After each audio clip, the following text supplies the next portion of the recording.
I won $3 million in the lottery and my parents said, "You will give half to your brother or get out of the house." I refused. And the next day, before I left, I found them tearing up my lottery ticket out of envy, but I was laughing my head off because that ticket was. My name is Peter, and for as long as I can remember, I've lived in the shadow of my brother, Nicholas. It's not something I like to admit, but it's the truth. My parents, Andrea and Mauricio, have always had a favorite, and that favorite has never been me. Don't get me wrong, I'm not looking for pity. I just want to tell my story, because what happened to me recently changed everything, and I need to get it off my chest. I grew up in a modest house in a quiet neighborhood. We were a middle-class family with a roof over our heads and food on the table, but there was always a clear difference in how my parents treated Nicholas and me. From a young age, Nicholas was the golden child, the one who always received the praise.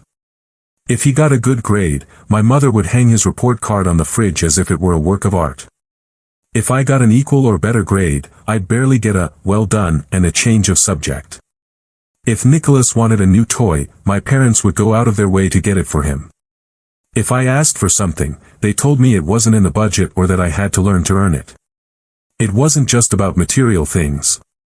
The preference for Nicholas was noticeable in everything. When it was time to think about college, my parents didn't hesitate to pay for Nicholas's tuition at a private university, one of the best in the country. It's an investment in his future, my dad, Mauricio, would say while my mom, Andrea, nodded with pride. Nicholas wanted to study business administration, and my parents saw him as the family's next great entrepreneur. I, on the other hand, had to fend for myself. I wanted to study engineering, but when I asked them for help, they looked at me as if I'd asked for the moon. "We can't afford it, Peter. You have to look for a scholarship," my mom told me in a tone that allowed no argument. So I worked. During the day, I waited tables at a restaurant, and at night, I studied like crazy to keep my grades up and not lose the partial scholarship I managed to get. Still, it wasn't enough. I ended up taking out student loans that left me with a debt that, even today, years later, weighs on me like a ton of bricks. Meanwhile, Nicholas lived a carefree life, with his expenses covered and plenty of time to go out with friends or travel on vacation. I barely had time to sleep. I don't want to sound like I've always been resentful, but it's hard not to feel a knot in your stomach when you see your own parents treat you as if you're less. I tried talking to them a couple of times, asking why there was such a difference. "It's not that we love you less, Peter," my mom would say, "it's just that Nicholas needs more support. You're strong, you can handle it on your own." But those words, instead of comforting me, made me feel even more alone. Why did I have to be the strong one? Why couldn't I receive the same love, the same support? Despite everything, I pushed forward. I graduated with a degree in engineering with good grades, albeit with a debt that would haunt me for years. I got a decent job as a junior engineer at a construction company, but my salary was barely enough to cover my loan payments, the rent my parents charged me to live at home, and my basic expenses. Yes, I was still living with them, not because I wanted to, but because I couldn't afford my own place. My parents charged me rent to live at home, something Nicholas never had to pay. "You're working, Peter, it's only fair that you contribute," they'd say. Meanwhile, Nicholas, who had already graduated, was still living at home without paying a cent. Then came the time when Nicholas decided to start his own business. He wanted to open an urban clothing store, something modern and cool, according to him. My parents didn't hesitate to support him. They took out all their savings, the ones that supposedly didn't exist when I asked for help with college, and gave them to Nicholas to rent a space, buy merchandise, and hire staff. "It's a great opportunity for him," my dad would say. "Nicholas has vision. He's going to go far." I watched them in silence, wondering how they could be so blind. Nicholas had no experience, hadn't made a solid business plan, and his idea seemed more like a whim than a serious project. A year earlier, I had also tried to start a business. I had an idea for a small engineering consulting firm, something that could grow over time. I asked my parents for a small loan to get started, no more than what they spent in a month on Nicholas's outings. Their answer was a firm no. "We don't see a future in it, Peter," my mom told me. That sounds too risky. You're better off sticking with your job. It hurt, not just because of the refusal, but because they didn't even bother to listen to my plan. To them, my dreams weren't worth it. Meanwhile, I had a habit that, I admit, wasn't the most sensible. I bought lottery tickets. It started as a silly thing, a way to dream of something better. Every week I would spend a few dollars on a ticket, imagining that maybe, just maybe, luck would smile on me. It was my little escape, my way of holding on to the hope that one day I could get out of the hole I was in. My parents and Nicholas made fun of me for it. "You're throwing your money away, Peter," Nicholas would say with a chuckle. "The lottery is for losers." I didn't respond, just kept my tickets in a drawer and went on with my life. Months passed, and Nicholas's business began to falter. I wasn't surprised.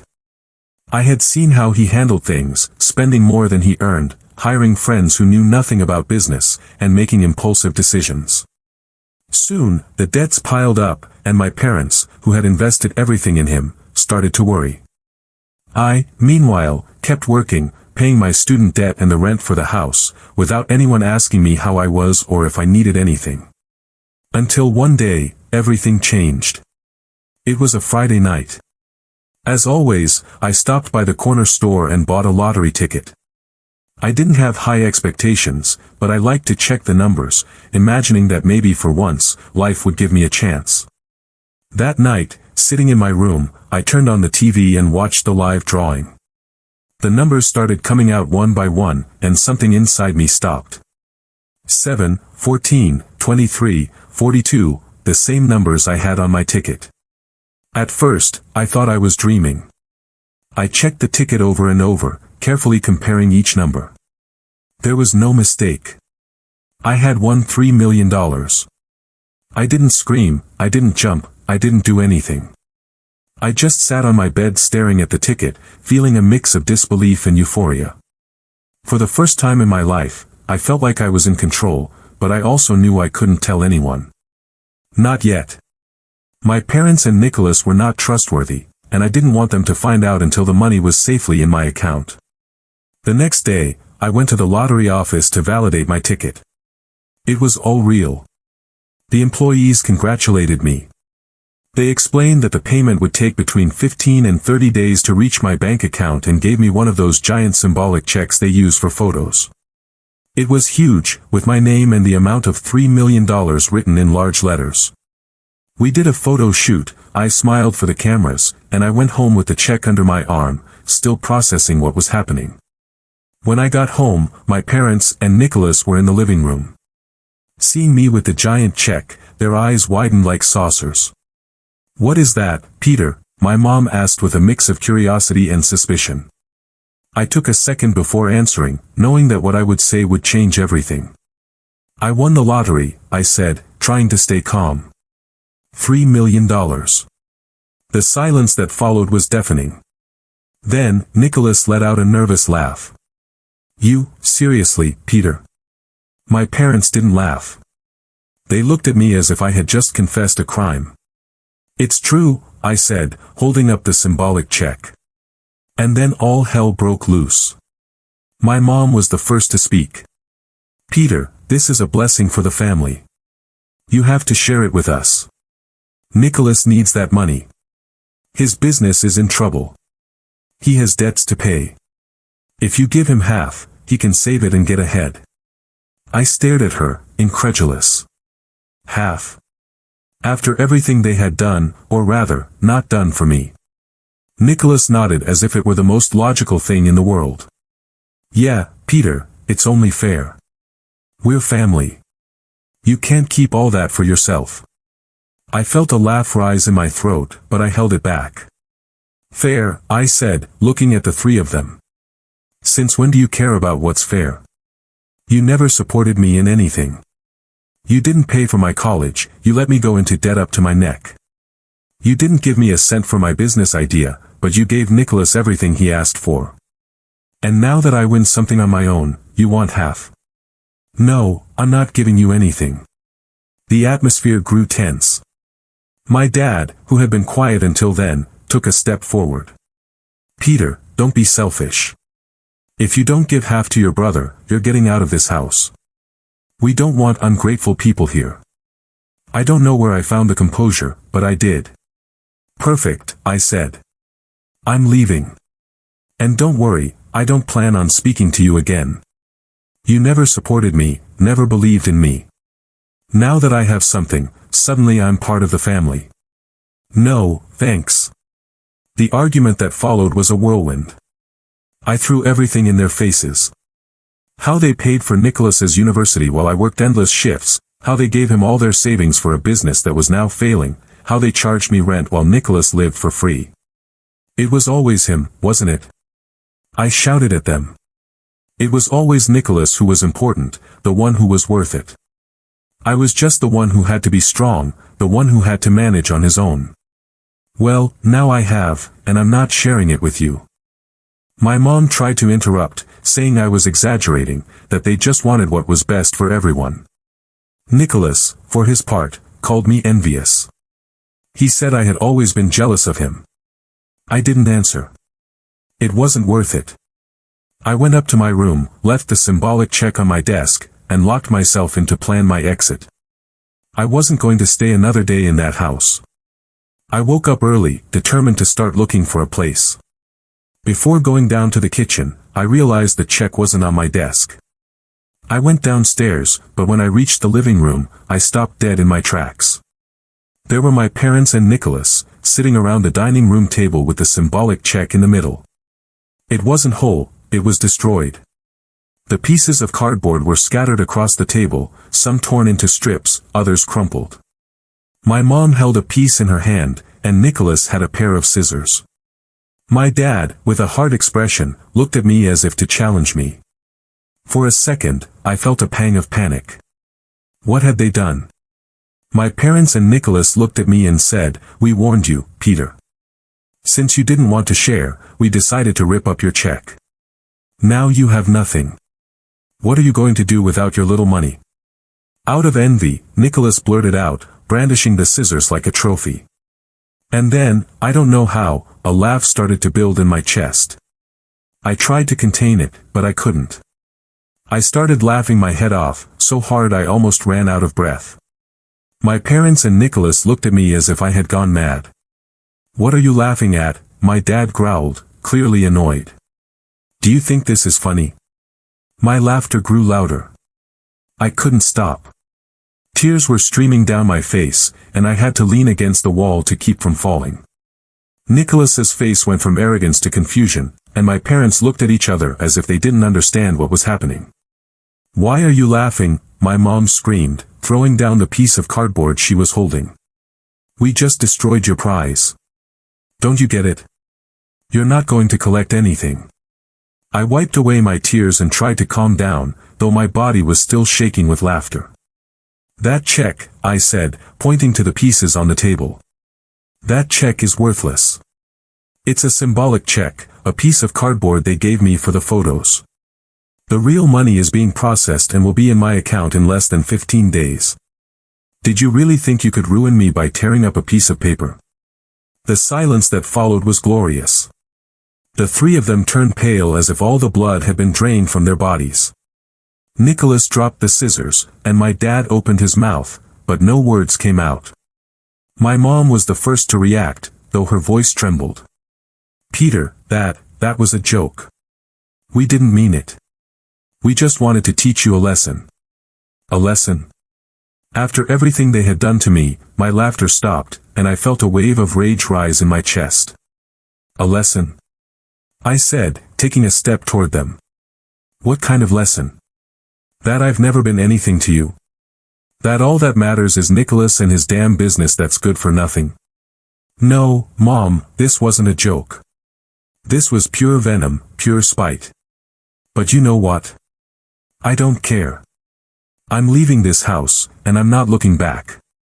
Nicholas stood up from his chair with an expression that was a mix of panic and desperation. "Peter, wait, don't take it like that. We're family. You know my business is in trouble. If you give me some of that money, I can save it. Don't be selfish, man." "Selfish?" I spat, feeling the rage burn inside me. I'm selfish. After you left me alone with my college debts, after you charged me rent to live in this house while you lived for free, after Mom and Dad gave you everything you asked for and gave me crumbs. No, Nicholas, I owe you nothing. Not to you, and not to them.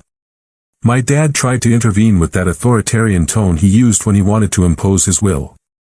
Peter, calm down. We're your parents, and Nicholas is your brother. You can't turn your back on your family. That money is a blessing, and you have to share it. It's not a blessing for you, I said, cutting him off. It's my blessing. I bought that lottery ticket. I won it. You used to make fun of me for buying tickets, remember? You said I was a loser, that I was throwing my money away. Well, look who's laughing now. I didn't give them time to respond. I went up to my room, grabbed my backpack, and started packing the essentials, clothes, my laptop, some important documents. I didn't need much. I had lived with the bare minimum my whole life, so it wasn't hard to decide what to take. As I stuffed my things into the backpack, I heard footsteps on the stairs. It was my mom, her eyes red, as if she were about to cry. Peter, please, she said, entering the room without asking. Don't do this. We're your family.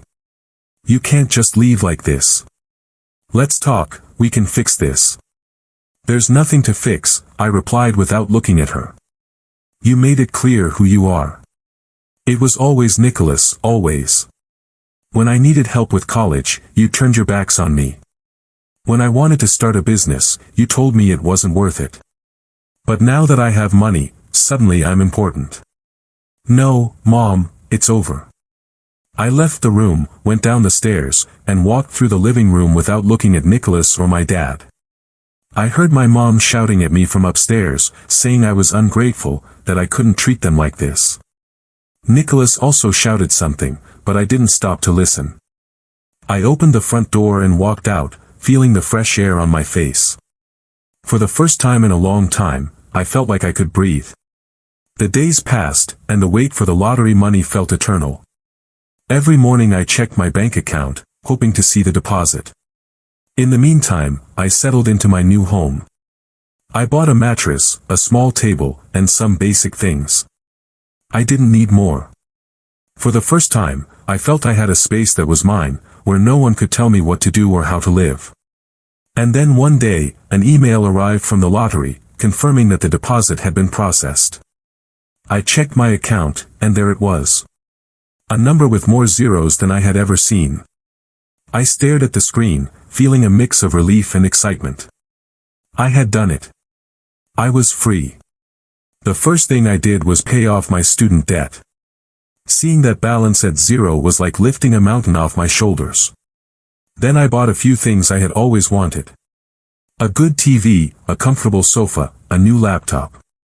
Nothing extravagant, just things that made my life easier. I didn't want to draw attention. I didn't want anyone to know I was a millionaire. I had heard stories of lottery winners who ended up losing everything by spending without control, and I wasn't going to be one of them. But my parents and Nicholas didn't give up. A few days after I moved out, I received a call from my mom. I didn't answer, but she left a voicemail. Peter, please, we need to talk. Nicholas's business is about to close. If we don't get money, it's going to go bankrupt. You have the means to help him. Don't turn your back on us. I listened to the message and deleted it. Then a message came from Nicholas. Bro, don't be like that. I know you're upset, but I'm your family. Help me. I'm begging you. I ignored that too. A week later, my dad called me. This time, I answered, more out of curiosity than a desire to talk. Peter, he said, in a tone that tried to sound conciliatory. I know things got out of hand, but you can't leave your brother out on the street.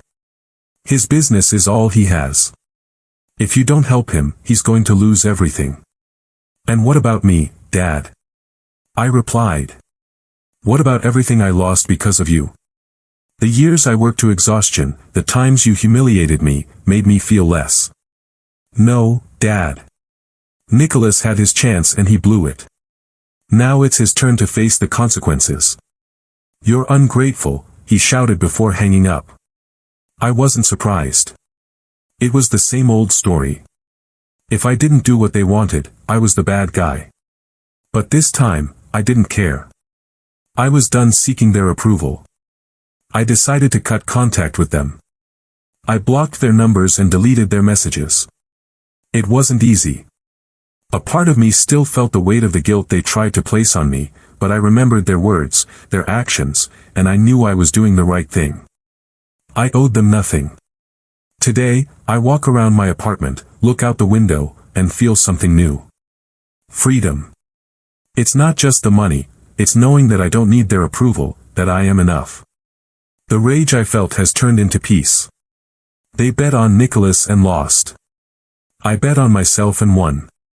There's no turning back. Subscribe for more daily stories.